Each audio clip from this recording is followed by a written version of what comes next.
Yeah. Mr. Wijangco, the whole world is, of course, also putting focus on the U.S. and what's being framed, I think, inevitably as a failure on the part of the U.S. But one of the things that the U.S. is claiming as a positive outcome is they're saying, well, at least we went in there to make sure that Afghanistan does not become a haven for terrorism, does not become a base for terrorism.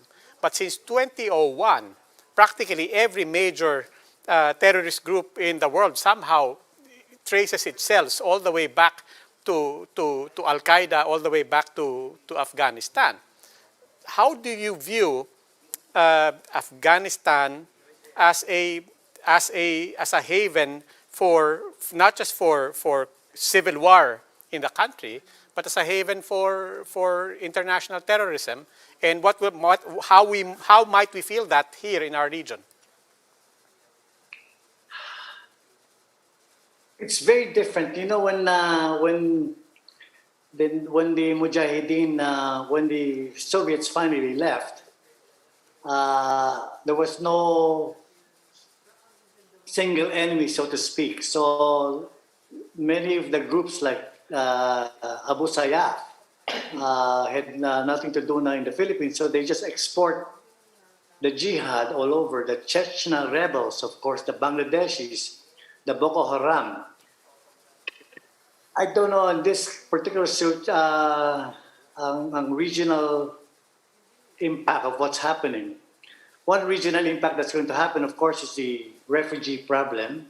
You know, Greece is now saying, "Oh, we don't want to be an entry point now for refugees." No, so China is also very concerned because of the Uyghurs. No, the Uyghur rebels are, I think they have some connection down in Afghanistan, and they might export terrorism in that part of China.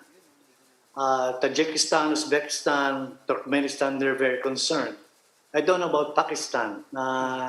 The border is so porous. I hate to comment on that relationship, though. You know. Ernie, on the other hand, tayo naman, coming from our side, with our resources dictating our foreign policy, our most important resource, as you know, is our people. That's what dictates our foreign policy also. On the other hand, sa Afghanistan, there's only about 100 plus Filipinos, from what we understand and have been reporting. But I guess the question is, why should Filipinos care about Afghanistan? What would you remind Filipinos na, hoy, kailangan natin bantayan yan because of what? Well, remember, we should not forget where Abu Sayyaf, where Janjalani was trained. No? Sayyaf is actually one of the warlords in Wardak. Huh? So,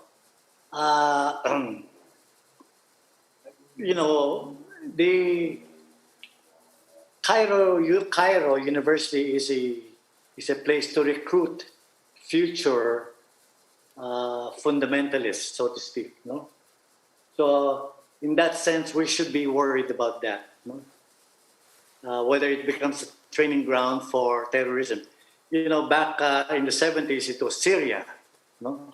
And now it's Afghanistan and northwest Pakistan.